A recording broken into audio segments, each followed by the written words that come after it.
Oke lor, selamat datang di video kedua saya.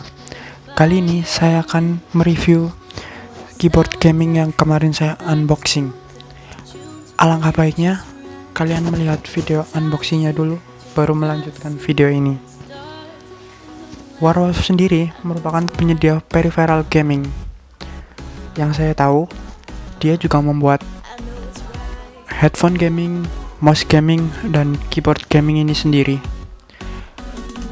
Warwolf Ghostwolf V7 sendiri ini mengisi lini premium keyboard mechanical dari Warwolf. Oke, kita ke sektor build quality. Hampir seluruh body keyboard terbuat dari aluminium alloy, kecuali bagian tombol dan stand. Keyboard ini memiliki tombol yang sangat solid dan tidak terkesan murahan sama sekali. Kabelnya juga sudah braided dan dipastikan kuat. Oke, dari sektor spesifikasi, keyboard ini menggunakan Warwolf switch dengan ketahanan hingga 50 juta kali klik, dilengkapi LED RGB3 with grating mode dan anti-ghosting.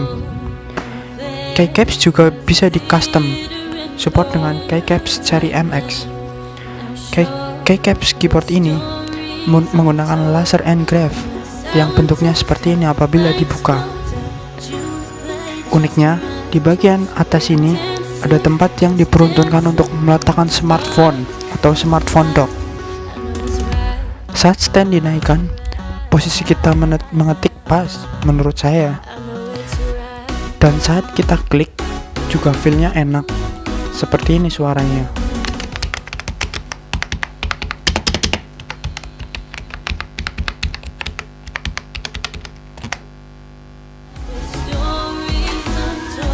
Kita bisa merubah warna dari RGB ini.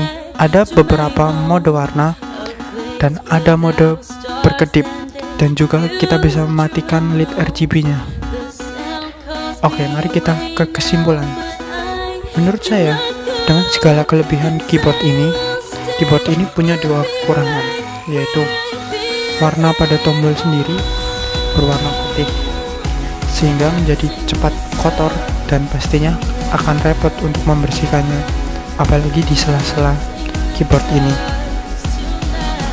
Pada box penjualan kita tidak disertakan key holder untuk melepas tombol, sehingga kita harus melepas manual dengan tangan untuk melepas tombol itu sendiri. Oke, sekian video saya kali ini. Like apabila kalian suka video ini, komen serta subscribe untuk mendukung channel ini agar lebih maju. Goodbye.